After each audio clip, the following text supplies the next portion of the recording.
out. So I'm just going to take a few minutes and walk you through some of these job descriptions so you understand what we're looking at, what we're looking for, and what sort of options are there when we're looking at these types of HR consulting work jobs.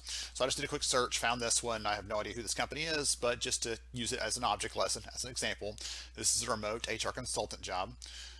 They're hiring urgently, as you can see there, full time, but you'll quickly see that right here, experience, 2 years required, bachelor's required, right? The reason that they have some hard requirements in these jobs is because someone else is calling this consultant saying, hey, we need help with this. We have this issue, this problem, this challenge, help us with our HR stuff. And they expect those consultants to come in with a grounding, a basis of HR knowledge, some experience that they can use to draw from and figure out what makes sense, how to solve that problem. So it's not going to be for someone who's coming in with no experience at all, maybe not even a background in HR or a degree in HR. You can make that case maybe with a degree. It'll be hard, a bit of a stretch. But with neither, it's going to be a flat no for sure. Just really quick, show you a couple examples of what they do. They'll be handling performance management, handling recruiting, participate in the human capital team, right? There's lots of things you're going to be doing. This is not filing. This is not administrative. This is not some of the basic things you'll be doing in an HR role if you just are stepping in. So again, all the fun acronyms and everything else we have to run across in our space. And so lots of good things there. Again, here again, required degree, minimum 3 to 5 years experience, which is different from what they set up there. Probably should fix your job ad. So that's a look at that one. Now I'm going to flip over to this one here. Again, just a quick search on staffing and recruiting because that's a different space a little bit. It's a little bit different focus. So if you're a consultant, they expect you to come in right there.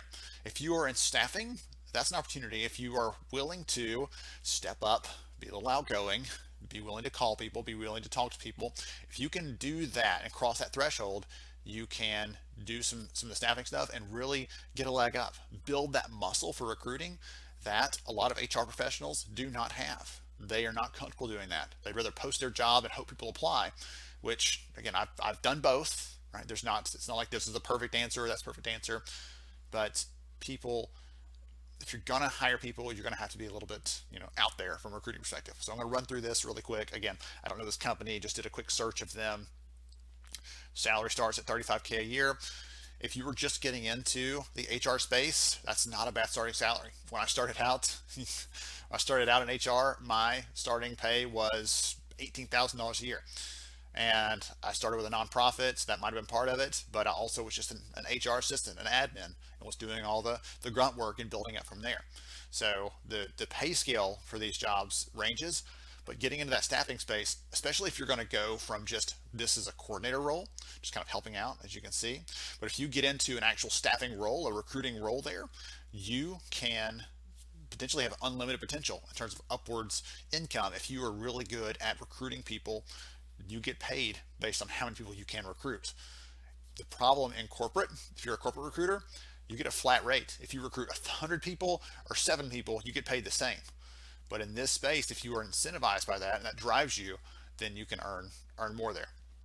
So again, some of these time tasks are different. Notice that.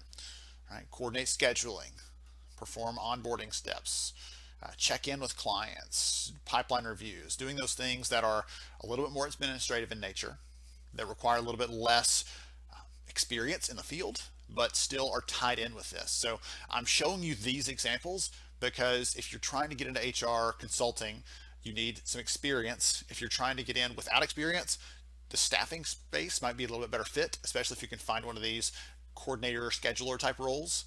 That is a little bit less demanding to get into that. And at the same time, there's a lot of open opportunities at the upper end if you really are willing to work hard, prove your stuff, prove yourself, and show what you can do. There's some opportunities to really do that. I have a very good friend who started out in the staffing space, built up, and then moved over. She's now the HR manager for a company just down the road, and is doing really good things there. And it was fun to see her make that transition. But she started out in staffing. The company that she was supporting, she was hiring people for this company. Their HR person left, and they called her and said, "Hey, you've been great for us in a staffing role. Would you come work for us in HR?" And she had never done that, but she wanted to get into the corporate eventually, corporate HR, and that's where she ended up. So lots of good stuff here, lots of good opportunities, and hopefully that helps you figure out what the difference is between the two so you know how to tackle that yourself.